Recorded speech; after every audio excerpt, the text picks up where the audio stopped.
अपना धुन recording studio Hajipur. जय जय दुर्गे दुर्गे दुर्गे दुर्गे, जय हो सिरवाली माँ दुर्गे दुर्गे दुर्गे दुर्गे, जय हो सिरवाली जय दुर्गे दुर्गे दुर्गे दुर्गे, जय हो सिरवाली माँ दुर्गे दुर्गे दुर्गे दुर्गे, जय हो सिरवाली।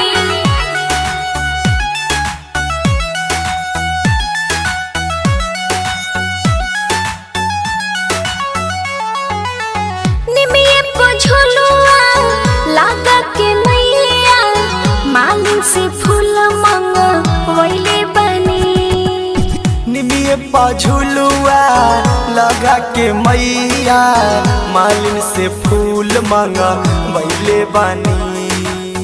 रोहे ललसा धइले बनी कलसा, पंडित जी से पाठ पढ़वैले बनी।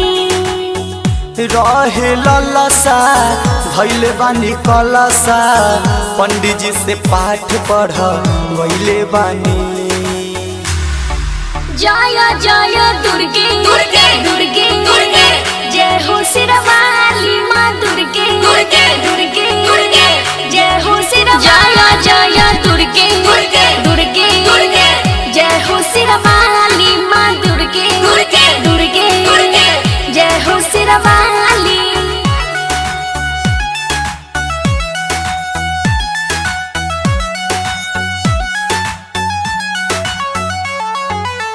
असर लगा के बैठल बानी, करिले निहोराए मैया जी। असर लगा के बैठल बानी, करिले निहोराए मैया जी।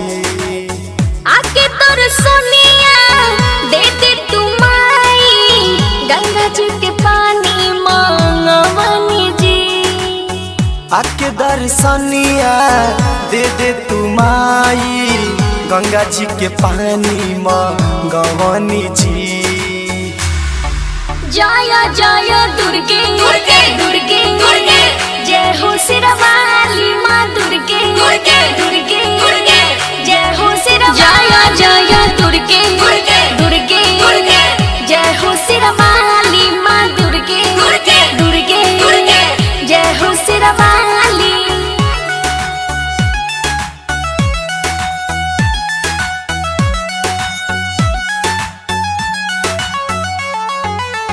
दुखवा के हारी मुँह जनी मोरी, बीच मझधार में मैया जानी छोड़ी। दुखवा के हारी मुँह जानी मोरी, बीच मझधार में मैया जानी छोड़ी। परने के माथवा पर रख दे तू हाथवा, गिरी जीवर से सजई है रथवा। जीतू के माथावा पर रख दे तू हाथावा, राजेश राजू जई है रथावा। जय जय दुर्गे दुर्गे दुर्गे दुर्गे, जय हो सिरवाली माँ दुर्गे दुर्गे दुर्गे दुर्गे, जय हो सिरवाली जय दुर्गे दुर्गे दुर्गे दुर्गे, जय हो सिरवाली माँ दुर्गे दुर्गे दुर्गे दुर्गे, जय हो सिरवाली। अपना धुन रिकॉर्डिंग स्टूडियो हाजीपुर।